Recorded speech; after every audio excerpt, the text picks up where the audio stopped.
July August গণহত্যা মামলায় ট্রাইব্যুনালের কাঠগড়ায় সাবেক ৯ মন্ত্রী প্রতিমন্ত্রী সহ ১৩ আসামি।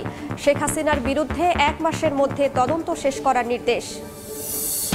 নতুন সংবিধানে সরকারের মেয়াদ করা হতে পারে ৪ বছর, এর বেশি হবে না অন্তর্বর্তী সময়সীমাও। আল জাজিরাকে প্রধান উপদেষ্টা। একসঙ্গে চলবে সংস্কার ও ভোটের প্রস্তুতি। পুঁজিবাজারে বিনিয়োগকারীদের আস্থা ফেরাতে প্রাণপণ চেষ্টা। নতুন আইপিও আনছে বিএসইসি। বাড়তি সুবিধা দিয়ে হলেও ভালো কোম্পানি আনার পরামর্শ আইসিবির।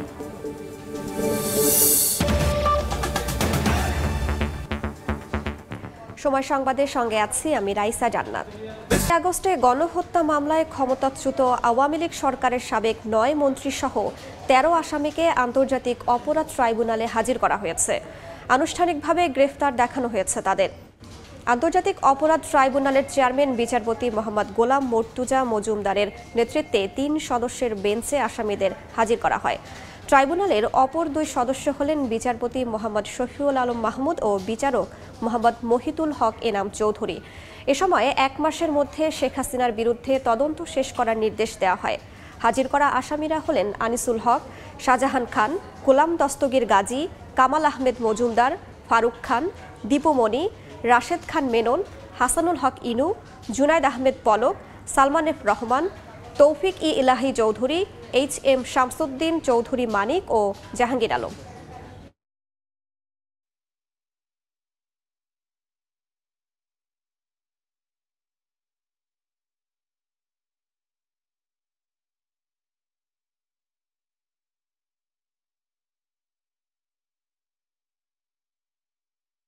জুলাই আগস্ট বাংলাদেশব্যাপী যে মানবতা বিরোধী অপরাধ সংঘটিত হয়েছে নিরীহ নিরস্ত্র ছাত্র জনতার উপরে, সেই বিচারের জন্য প্রথম নির্ধারিত দিন আজকে ধার্য আছে।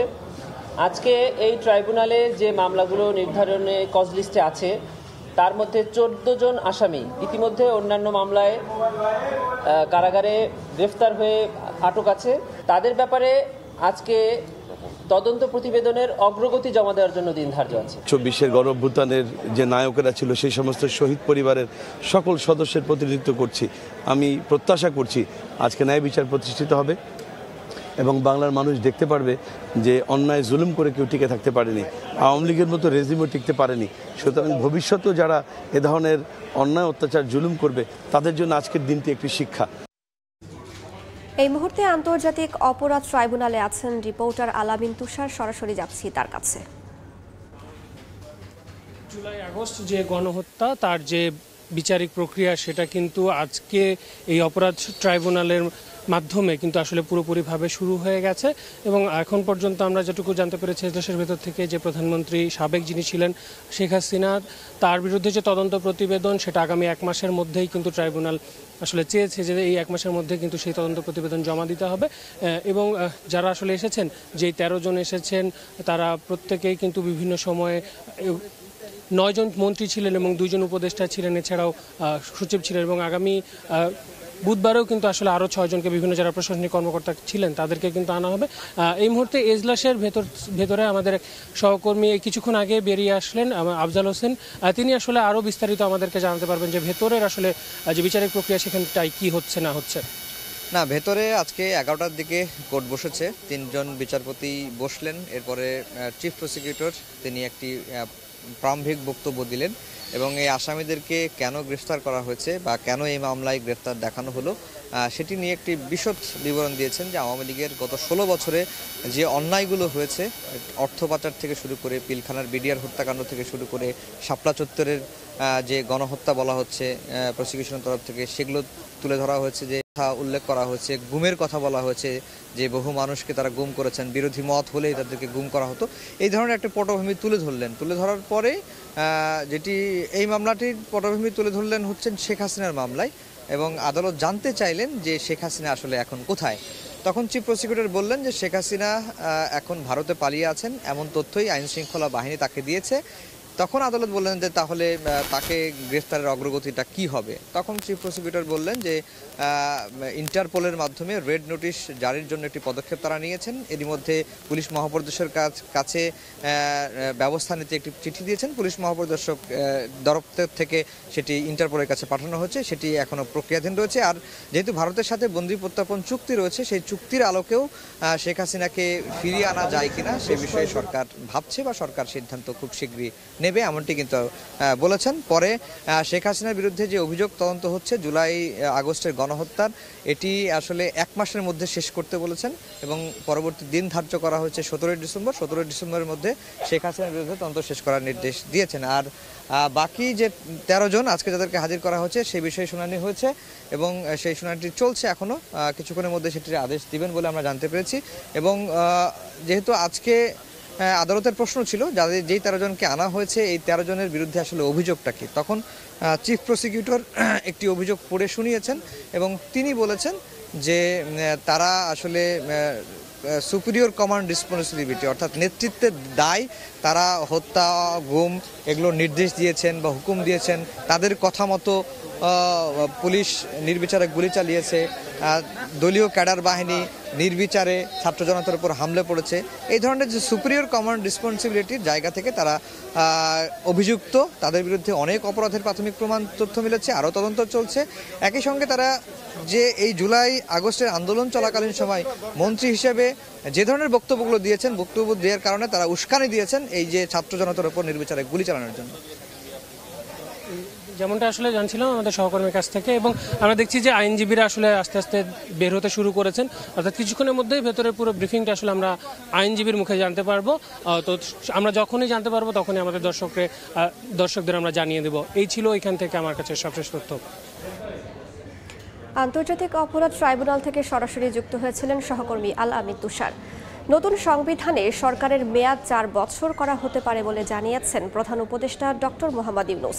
আল জাজিরাকে সাক্ষাৎকারে তিনি বলেন, অন্তর্বর্তী সরকারের সময়সীমাও এর বেশি হবে না। নির্বাচন প্রসঙ্গে সরকারের অবস্থানের কথা তুলে ধরে ডক্টর ইউনূস জানান, সংস্কার ও ভোটের প্রস্তুতি দুটি একসঙ্গেই চলবে। সম্প্রতি আজারবাইজানের রাজধানী বাকুতে অনুষ্ঠিত জাতিসংঘের জলবায়ু সম্মেলনে অংশ নেন অন্তর্বর্তী সরকারের প্রধান উপদেষ্টা ডক্টর মোহাম্মদ ইউনূস। সম্মেলনের ফাঁকে আল জাজিরাকে দেয়া এক সাক্ষাৎকারে বাংলাদেশ নিয়ে তার বর্তমান ও ভবিষ্যৎ পরিকল্পনা সহ বিভিন্ন প্রশ্নের জবাব দেন। বলেন, বাংলাদেশের সংবিধানে পরিবর্তন আসার সম্ভাবনা রয়েছে। পরিবর্তিত সংবিধানে সরকারের মেয়াদ 4 বছর হতে পারে, তবে অন্তর্বর্তী সরকারের মেয়াদ 4 বছরের কম হবে বলে জানান প্রধান উপদেষ্টা doctor Mohammad Yunus. We are not his perpetual government. With a regular government is for 5 years, for example. That's about it. Or the new constitution may say 4 years, probably, because people want to move faster term of the. So it should be under 4 years, that's for sure. It may be less. So it's all question of what people want. তবে বাংলাদেশের আগামী নির্বাচন কবে হবে এ বিষয়ে এখনো কোনো সিদ্ধান্ত হয়নি বলে জানানো হয় এই সাক্ষাৎকারে। ইউনূস বলেন, তাদের উদ্দেশ্য যত দ্রুত সম্ভব বাংলাদেশের সংস্কার সম্পূর্ণ করা। এ লক্ষ্যে বিভিন্ন সংস্কার কমিশন তৈরির কথা তুলে ধরে তিনি বলেন, নির্বাচনের প্রস্তুতি এবং সব সংস্কার শেষ করার প্রস্তুতির প্রক্রিয়া একসঙ্গে চলছে। তবে নতুন বাংলাদেশে জনগণ ও রাজনৈতিক দল সবার মতামতের ভিত্তিতে সিদ্ধান্ত হবে বলেও প্রতিশ্রুতি দেন শান্তিতে নোবেলজয়ী। She can call herself many things, but that's not what the reality is. And even India says she's ex-prime minister, so even her host is not recognizing her anything but an ex-prime minister. ছাত্র জনতার আন্দোলনের মুখে ভারতে পালিয়ে যাওয়া সাবেক প্রধানমন্ত্রী শেখ হাসিনাকে দেশে ফিরিয়ে আনার বিষয়ে প্রশ্ন করা হলে তিনি বলেন, চলমান আইনি প্রক্রিয়ায় দোষী সাব্যস্ত হলে তার প্রত্যাবর্তন চাওয়া হবে। ইউনূসের দাবি, আওয়ামী লীগের 16 বছর ব্যাপী একচেটিয়া শাসন ব্যবস্থায় দেশ যে দুর্নীতির করাল গ্রাসে পড়েছিল সেখান থেকে বাংলাদেশকে বের করে আনার চেষ্টাই করছে তার সরকার। সাদিয়া তাসনিম, সময় সংবাদ। শেখ হাসিনা সরকারের পতনের পর বরিশালে ঘুরে দাঁড়িয়েছে 16 বছর ধরে কোণঠাসা থাকা বিএনপি।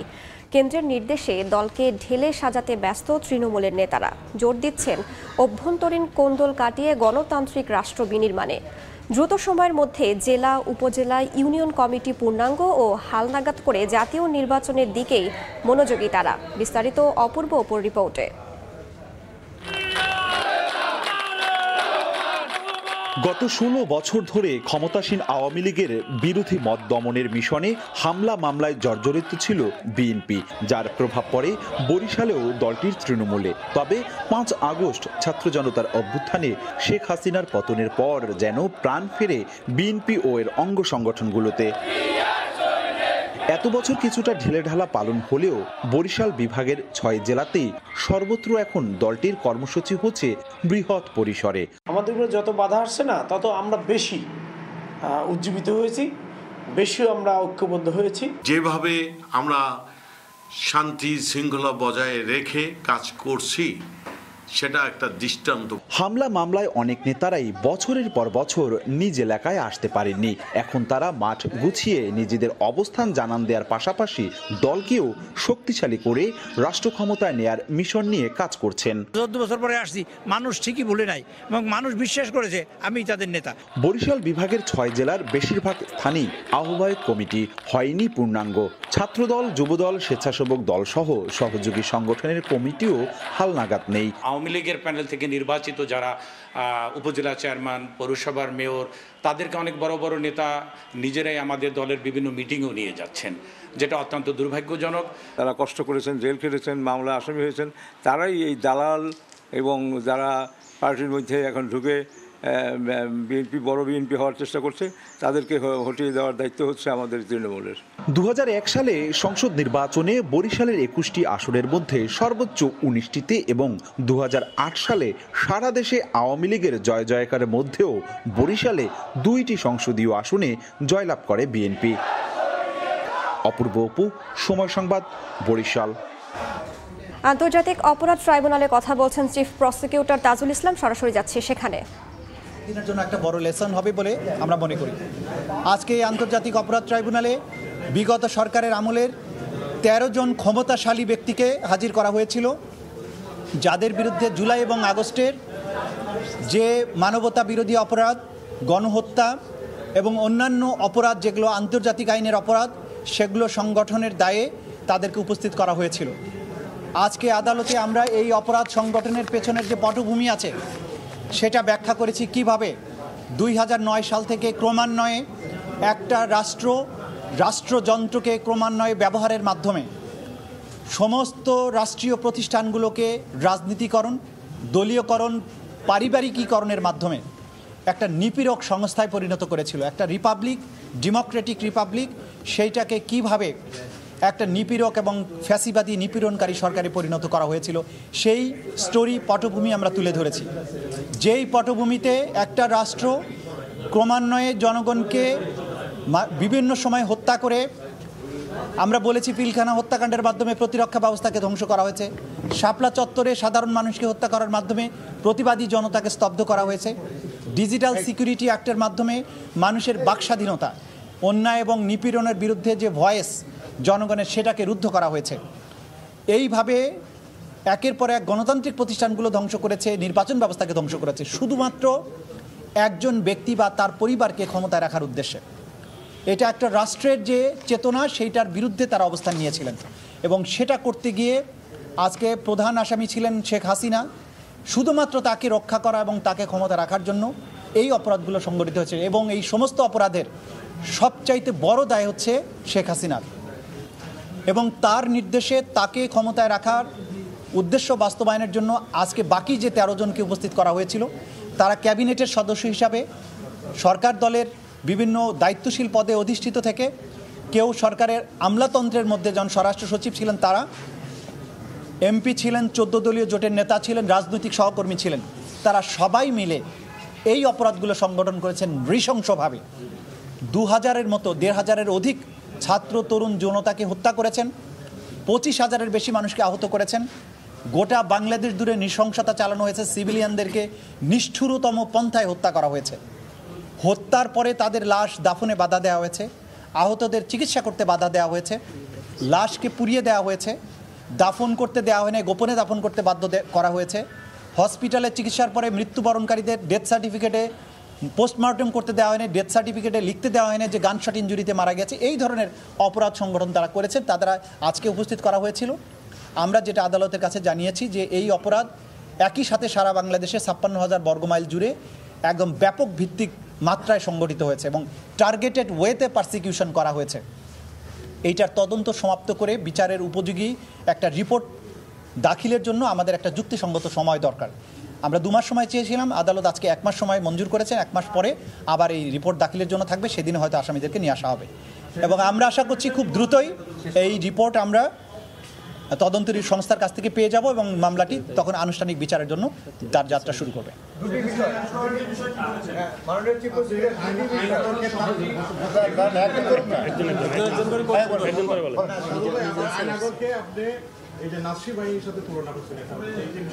হ্যাঁ, আমরা বলেছি, আমরা এই পটভূমিতে যে এইখানে মানবতা বিরোধী অপরাধ শুধু যে জুলাই আগস্টে হয়েছে তা কিন্তু নয়। এই সরকার অর্থাৎ বিগত যে আসামি যারা ছিলেন তাদের সরকার যখন ক্ষমতায় আসে তখন থেকে এই গুম, খুন এবং কনসেন্ট্রেশন ক্যাম্পে নিয়ে নির্যাতনের যে বিভৎসতা আপনারা ইতিমধ্যে জেনেছেন। আমাদের তদন্ত সংস্থা এগুলো আমরা তথ্য পাচ্ছি, বা আপনারা গুম কমিশনের কাছ থেকেও জানতে পেরেছেন যে সেই নির্যাতন ক্যাম্পগুলো কতটা নিষ্ঠুর ছিল। সেই নিষ্ঠুর ক্যাম্পগুলোতে যে পদ্ধতিতে নির্যাতন করা হয়েছে সেটা দ্বিতীয় বিশ্বযুদ্ধকালীন সময়ে হিটলারের নাৎসি বাহিনীর যে কনসেন্ট্রেশন ক্যাম্পগুলো ছিল সেই ধরনের নিষ্ঠুরতার সাথে তুলনীয়, একই প্যাটার্নের। সেই কথাগুলো আমরা বলেছি যে এরা শুধুমাত্র যে গণহত্যা করেছে তাই নয়, অপহরণ, গোপন কারাগারে আটক এবং টর্চারের যত ফর্ম আছে সেই ফর্মেই মানুষদেরকে টর্চার তারা করেছেন এবং করার মাধ্যমে নাজিদের সেই নৃশংসতার স্মৃতিকে তারা বাংলাদেশে ফিরিয়ে এনেছে। একটি হচ্ছে যে শেখ হাসিনার মামলায় আদালত জানতে চেয়েছেন যে শেখ হাসিনা কোথায়, তখন আপনারা কি বলেছেন? তাকে বলেছেন এই 13 জনের বিষয়ে বলেছেন যে তাদের ইনভলভমেন্টটা কি, তখন আপনি বলেছেন যে সুপ্রিয়র কমান্ড রেসপন্সিবিলিটির মধ্যে পড়ে কিনা, তখন আপনি কি বলেছেন? এই দুটো প্রশ্ন। প্রথম কথা হচ্ছে আমাদের যে আইন শৃঙ্খলা রক্ষাকারী বাহিনীর রিপোর্ট যেটা দাখিল করেছেন 1 নম্বর মামলায়, যে একমাত্র আসামি শেখ হাসিনা, তার ব্যাপারে রিপোর্ট এসেছে তিনি দেশের বাইরে পালিয়ে আছেন, ভারতে অবস্থান করছেন। সেজন্য আমাদের পক্ষ থেকে আমরা ফর্মাল রিকোয়েস্ট পাঠিয়েছি ইন্টারপোলের কাছে রেড নোটিশের মাধ্যমে যে তাকে পেলে যেন গ্রেপ্তার করা হয়। পরবর্তী পদক্ষেপ বাংলাদেশ সরকার ইতিমধ্যে বলেছেন যে এর বাইরেও পদক্ষেপ আছে, যেহেতু তার বিরুদ্ধে মানবতা বিরোধী অপরাধ সংগঠনের অভিযোগ আছে এবং তার বিরুদ্ধে গ্রেপ্তারি পরোয়ানা জারি আছে, তাকে ভারতের সাথে সম্পাদিত যে অপরাধীর বহিঃসমর্পণ চুক্তি সেটার মূলে তাকে ফেরত চাওয়ার জন্য বাংলাদেশ গভর্নমেন্ট চিন্তা করছেন বলে গতকালকে প্রধান উপদেষ্টা তার বক্তব্যে বলেছেন। সুতরাং সেই প্রক্রিয়াতেও বাংলাদেশ যাচ্ছে, এটা আমরা আদালতের কাছে জানিয়েছি। আপনার দ্বিতীয় প্রশ্ন ছিল যে যারা এখানে আজকে উপস্থিত হয়েছেন যে 13 জন, তাদের বিরুদ্ধে সুপিরিয়র রেসপন্সিবিলিটি ছাড়া কোনো অভিযোগ আছে কিনা? হ্যাঁ, মোটা দাগে তারা প্রত্যেকেই সুপিরিয়র কমান্ড রেসপন্সিবিলিটির দায়ে অভিযুক্ত, কারণ তারা নির্দেশ দিয়েছেন, পরিকল্পনার সাথে সম্পৃক্ত ছিলেন, সরাসরিও জড়িত ছিলেন, কমপ্লিসিট করেছেন। স্বরাষ্ট্র সচিব, স্বরাষ্ট্রমন্ত্রী তারা সরাসরি সম্পৃক্ত ছিলেন নির্দেশনা দেয়াতে। এবং আন্তর্জাতিক আইনে আপনারা জানেন যে অপরাধ সংগঠনের প্ররোচনা দেয়া, প্ল্যানিংয়ের সাথে থাকা, অপরাধ প্রিভেন্ট করতে শক্তি থাকা সত্ত্বেও প্রিভেন্ট না করা, যারা পারপিট্রেট করেছে তাদেরকে শাস্তি দেওয়ার ক্ষমতা থাকা সত্ত্বেও শাস্তি না দেয়া, প্রিভেন্ট করার চেষ্টা না করা, এই সবগুলোই আন্তর্জাতিক অপরাধ ট্রাইব্যুনাল আইন 1973-এর অধীনে আইনে অপরাধ। এই অপরাধের দায় এই প্রত্যেক আসামির উপরে আছে, সেটা আমরা আদালতকে জানিয়েছি। আরেকটি বিষয়, আজকে ডিফেন্স কোনো লয়ার ছিল কিনা, একজন দাঁড়িয়েছিলেন, তাকে নিয়েও আপনি একটা বলেছেন তিনি ফিরে এসেছেন, ব্যাক করেছেন। আচ্ছা, ডিফেন্সের পক্ষে বেশ কয়েকজন আইনজীবী তাদের ওকালতনামা দাখিল করেছেন, কিন্তু তাদের পক্ষ থেকে শুধু একজনের জন্য একটা পিটিশন ছিল। সেই পিটিশনটি ছিল অভিযোগের কপি সরবরাহ করা সংক্রান্ত, কিন্তু সেই পিটিশনটি যথানিয়মে দাখিল করা হয়নি। সুতরাং এই পিটিশন হিসেবে সেটা গণ্য হয়নি। এটা যদি ভবিষ্যতে উনি করেন সেটার ব্যাপারে আদালত যথাযথ আদেশ দেবেন। অন্য যারা ওকালতনামা দাখিল করেছেন বিভিন্ন ডিফেন্স সাইডে, তারা কোনো পিটিশন দাখিল করেননি, কোনো বক্তব্য রাখেননি, তারা শুধু অনুরোধ জানিয়েছিলেন আসামিদের সাথে কথা বলার জন্য। আদালত সেটা মঞ্জুর করেছেন এবং বলেছেন ডিসিপ্লিন রক্ষা করে রেজিস্ট্রারের তত্ত্বাবধানে তারা যাতে কথা বলেন, এটা তাদের ব্যাপার। এদের যে সমস্ত আসামিরা আজকে এসছেন ওনারা সকলেই শেখ হাসিনার মন্ত্রিসভার সদস্য ছিলেন, ওনারা কেউই কিন্তু অ্যাক্টিভলি পার্টিসিপেট করেনি। আপনি এটা কীভাবে জোড়া লাগাবেন এই ইয়েটা? সেটা আমাদের তদন্তের বিষয় এবং কোর্টে যখন আমরা প্রেজেন্ট করব তখনই বুঝতে পারবেন তারা কিভাবে সম্পৃক্ত ছিলেন। আমি দীর্ঘ পটভূমি আমি কোর্টে উল্লেখ করেছি, সেখান থেকে আপনারা বুঝেছেন কিভাবে তারা সম্পৃক্ত, আর বাকিটা আদালতের বিচারিক প্রক্রিয়ার মধ্য দিয়ে দেখতে পাবেন। 5 জনের পক্ষে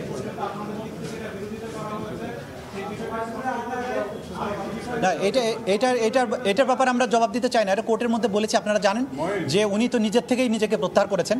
আমি শুধু কোর্টের কাছে একটা তথ্য তুলে ধরেছিলাম, তারপর উনি নিজেকে প্রত্যাহার করেছেন। এটা নিয়ে আমরা কোনো বক্তব্য রাখতে চাই না। আর কোনো প্রশ্ন?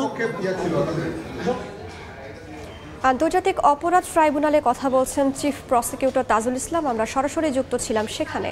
জাতীয় প্রেস ক্লাবে আলোচনা সভায় বক্তব্য রাখছেন বিএনপি মহাসচিব মির্জা ফখরুল ইসলাম আলমগীর। সরাসরি যাচ্ছি সেখানে। আপনার সমাজতন্ত্রের কথা বলতাম, বিপ্লবের কথা বলতাম, এবং ধর্মকে আমরা ওই সময় মনে করতাম যে এটা খুব জরুরি বিষয় নয়। বলতে যে তোমাদের কমিউনিস্টেরই দোষ, তোমরা ভুলেও না বাংলাদেশের মানুষ ধর্মকে বাদ দিয়ে কোনো কাজ করে না,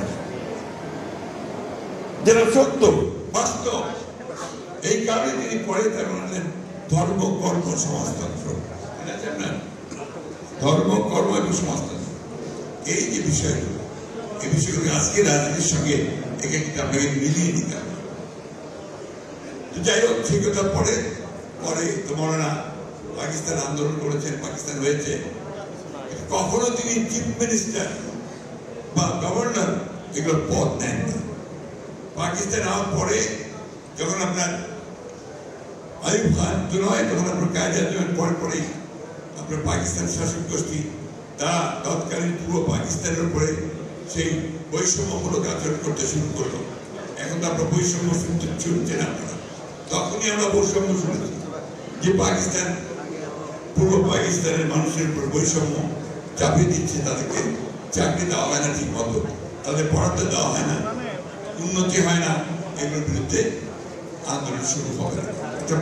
52 সালের ভাষা আন্দোলনের পরে তো সমস্ত রাজনৈতিক দলগুলো মিলে এখানে আপনার কম্বাইন্ড অপোজিশন, একটা যুক্ত ফ্রন্ট তৈরি।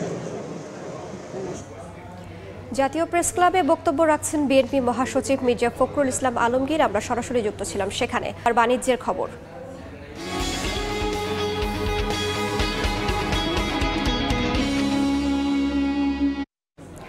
বহুজাতিক কোম্পানি ও সরকারি প্রতিষ্ঠানগুলো তালিকাভুক্ত হলে পুঁজিবাজারে নতুন বিনিয়োগকারীদের অংশগ্রহণে তারল্য সংকট কমবে, সেই সঙ্গে স্থিতিশীলতাও ফিরবে বলে প্রত্যাশা বিনিয়োগকারী ও বাজার সংশ্লিষ্টদের। নিয়ন্ত্রক সংস্থা বিএসইসি জানিয়েছে, নতুন আইপিও আনার কাজ চলছে। পুঁজিবাজারে অর্থের যোগানদাতা প্রতিষ্ঠান আইসিবি বলছে, বাড়তি সুবিধা দিয়ে হলেও ভালো কোম্পানি আনার কোনো বিকল্প নেই। বিস্তারিত মহিন মারুফের প্রতিবেদনে। পুঁজিবাজারে গত ১.৫ দশকে ১২৭টি কোম্পানি তালিকাভুক্ত হয়েছে। তবে এসব কোম্পানির বেশিরভাগই হতাশ করেছে বিনিয়োগকারীদের। ফলাফল হিসাবে বাজারে অস্থিতিশীলতা ও আস্থাহীনতা যেন নিয়তি হয়ে দাঁড়িয়েছে। গত ১৫ বছর ধরে আমাদের এখানে যে আইপিও আসছে, মিনিস্ট্রি অফ ফাইন্যান্স থেকে একটা প্রেস রিলিজ আসছে যেখানে বলা হয়েছে ক্লিয়ারলি যে the quality of the IPOs were not up to the mark or standard, যার ধরুন এটা বাজে আইপিও যদি আসে সেটার যে কনসিকুয়েন্সিয়াল ইফেক্ট সেটা স্টক মার্কেটে মানে বছর পর বছর যুগের পর যুগ থাকে। বহুজাতিক কোম্পানিকে কর প্রণোদনা এবং সরকারি প্রতিষ্ঠানকে সরাসরি তালিকাভুক্তির জন্য কাজ চলছে বলে জানান বিএসইসির নির্বাহী পরিচালক। সংস্থাটির একমাত্র লক্ষ্য এর মাধ্যমে বাজারে আস্থা ফিরিয়ে আনা। কি কারণে হচ্ছে না সেই কারণগুলো সলিউশন করে দ্রুত যাতে ভালো কোম্পানি লিস্টিং হয় তার জন্য কমিশন কাজ করতেছে। বেশ কিছু কোম্পানির তথ্য আমরা কালেক্ট করেছি এবং এটা খুব শীঘ্রই তাদের সাথে আমরা মিটিং করব। বাংলাদেশে ব্যবসা করছে এমন অনেক বহুজাতিক প্রতিষ্ঠান এশিয়ার অন্যান্য দেশে তালিকাভুক্ত, অথচ তারা ঢাকার বাজারে লিস্টেড হতে আগ্রহী না। তাদের সঙ্গে আলোচনা করার পরামর্শ দিয়েছেন আইসিবির চেয়ারম্যান। আমার 17টা আইপিও দরকার নাই, আমার দরকার 2-3টা ভালো কোম্পানি। বহুত কোম্পানি আছে মাল্টিন্যাশনাল কোম্পানি, তারা আসে নাই, তাদেরকেও সিরিয়াসলি কেউ বলে নাই। আমি মনে করি তাদেরকে যদি কিছু প্রণোদনাও দিতে হয় দেওয়া হোক, তবুও লং রানে ভালো হবে। ভালো কোম্পানিকে তালিকাভুক্তির পাশাপাশি বাজার ব্যবস্থাপনায় এক্সচেঞ্জ হাউসগুলোকে স্বাধীনতা দেয়া এবং নিয়ন্ত্রক সংস্থাকে বাজারে সরাসরি হস্তক্ষেপ না করার পরামর্শ ডিএসসির। মার্কেট ফান্ডামেন্টালস অনুযায়ী কাজ করবে পুঁজিবাজার, সেটা যেমন জরুরি, আবার মার্কেট অতিরিক্ত আতঙ্কিত না হয়ে যায় বা অতিরিক্ত ওভারহিটেড না হয়ে যায়। দুইটা বিষয়ে মার্কেটে যারা আমরা বিভিন্ন সংস্থা আছে তাদের নজর রাখতে হয়। রেগুলেটরকে সেখানে ইনভলভ না করাটাই শ্রেয়। 2009 সালে গ্রামীণফোন এবং 2020 সালে রবির পর ভালো কোম্পানি বাজারে অন্তর্ভুক্ত হয়নি বললেই চলে। অর্থনীতির আকার বাড়ার সাথে সাথে ভালো কোম্পানি তালিকাভুক্ত না হওয়া বিগত সরকারের ব্যর্থতা বলে মনে করেন বাজার সংশ্লিষ্টরা। মহির মারুফ, সময় সংবাদ, ঢাকা। ব্রাজিলের রিও ডি জেনেইরোতে আজ শুরু হচ্ছে G20 শীর্ষ সম্মেলন। সদস্য দেশগুলোর অনেকে সম্মেলনে যোগ দিতে দেশটিতে পৌঁছেছেন। সম্মেলন ঘিরে শহরটির নিরাপত্তা জোরদার করা হয়েছে। সোমবার উদ্বোধনী অনুষ্ঠান শুরু হবে ক্ষুধার বিরুদ্ধে বৈশ্বিক জোট উন্মোচনের মধ্য দিয়ে। এ পর্যায়ে শীর্ষ সংবাদগুলো জানিয়ে দিচ্ছি আরও একবার। জুলাই আগস্ট গণহত্যা মামলায় সাবেক 9 মন্ত্রী, প্রতিমন্ত্রী সহ 13 জনকে কারাগারে পাঠালেন ট্রাইব্যুনাল। শেখ হাসিনার বিরুদ্ধে 1 মাসের মধ্যে তদন্ত শেষ করার নির্দেশ। নতুন সংবিধানে সরকারের মেয়াদ করা হতে পারে 4 বছর, এর বেশি হবে না অন্তর্বর্তীর সময়সীমাও। আল জাজিরাকে প্রধান উপদেষ্টা। একসঙ্গে চলবে সংস্কার ও ভোটের প্রস্তুতি। এই ছিল সময় সংবাদের, সঙ্গেই থাকুন সময়।